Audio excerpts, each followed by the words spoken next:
to Wheels Online. Revealed!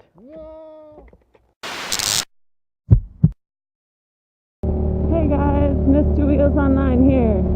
Hopefully riding on the back of this motorcycle for the last time, because it's going to be mine. So, today I'm going to do a video that we tried to do a few times, but kind of failed with the microphone I tried to use, where how to sit on the back of a motorcycle. Because some people think it's super easy, you just sit there, you hug the motorcyclist. That's actually really dangerous. So, here's a few points for you. So, number one, you want to squeeze your knees to the rider. You don't want to be too close, you don't want to be too far either. What I usually do is I have one hand holding him, and then I have one hand in the back. Although, I'm lucky on this bike because there's actually a handle on the bike. So I'm able to hold. And it's a lot easier to actually stop yourself when you have a handle, rather than hanging on to the driver.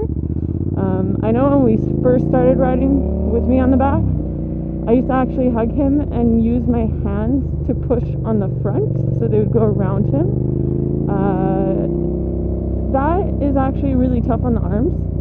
When you're braking, it actually hurts your elbows a lot, but if it works for you, it is good rather than just hanging on to the motorcyclist. You want to lean with them. You have to be one with the bike. If you don't lean with your driver, your motorcycler person, it's incredibly dangerous. Recently we actually saw someone that they were on the highway and the guy's girlfriend leaned the opposite way of him. If you don't understand how a motorcycle works, you might want to look up what counterbalance and countersteering is, because counterbalance, just always follow where the driver goes. So this girl on the highway was putting her whole entire body the opposite way because she was scared, which is actually incredibly dangerous compared to if you just follow where the driver goes. That took a lot of getting used to. I was incredibly nervous. When you're sitting on the back, sometimes I'm usually stuck with the backpack if we only have one, because it's actually more comfortable for the driver, especially they have you on the back. So remember that the driver has to be a lot more careful. For the drivers that are watching this, you should know that your braking distance is going to be larger. Geese! And a dog shitting. That's beautiful. That's beautiful. Yes, I see the geese. Sometimes I wonder if he thinks I'm blind. Yeah, another thing is, you need to be awake too. Most important thing, you cannot be tired. You cannot be drunk. Like, you're gonna fall off. You want to be awake. That's why brakes are really important. Motorcyclists know this. They take breaks every 45 minutes, every hour when they do trips and stuff. Maybe a bit longer than that. Depends. It's incredibly tiring. We did a trip this summer. I know he did a video about that to Wasaga Beach. Try being like 8 hours on the back of a motorcycle. When you're not driving and you don't have to be aware, it is so tiring and boring. But you have to watch the road just like he does. Like right now you can see my camera is it's just staying forward because I'm watching the road too. I'm actually higher than his head.